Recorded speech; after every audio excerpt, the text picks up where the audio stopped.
So my background is actually in journalism, and I was a generalist. I just write about whatever the editor needed covered.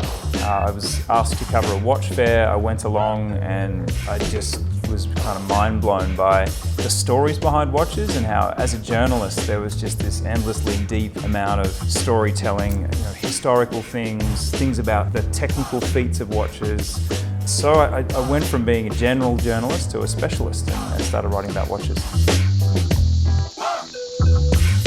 After going to a watch fair and having my eyes open to how many choices there were and how many brands there were and how many different stories there were, my friends started complaining on social media because I was taking so many snaps of watches and I was clearly a little bit crazy about this tiny little niche thing. So they said, look, I think you need to take this to another account.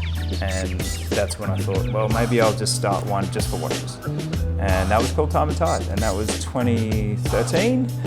Within a short time, the numbers just went crazy because at that point there wasn't really any other watch journalists from Australia over in Switzerland at the fairs. So I'd be the first to see the new Casio range, I'd be the first to see all the brand's new watches, and because I was there just snapping away, being a bit of an addicted watch guy, the numbers went up and I thought maybe there's something here, and that was the sort of the early seeds of it. Who hasn't had a G-SHOCK experience in their childhood? And it was just this reliable, cool thing that I could throw in my school bag or wear swimming, or, we used to beat the hell out of our things as kids. Everything had to be so tough. Like within a month, your school shoes had holes in them.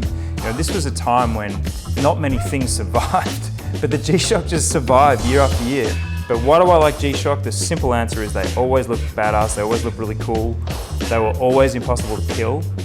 And I think the design of G-SHOCK has stood the test of time.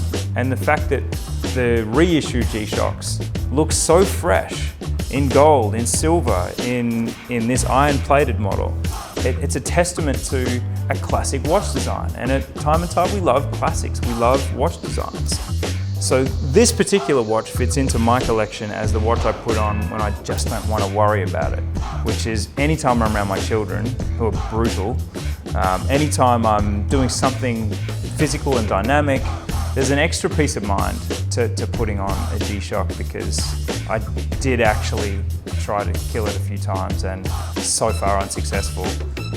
It's sort of a sport really, like how much can I do to this thing? And so far, the watch is winning.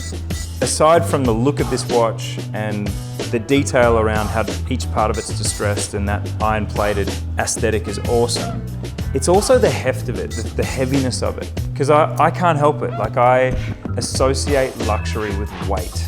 And having now spent 6 years handling the best watches in the world, up to $17 million, while still being a G-SHOCK, has a certain feel when you put it on that you associate with a luxury watch. That's a really cool thing about it. I'm Andrew from Time and Tide, and this is my G-SHOCK story.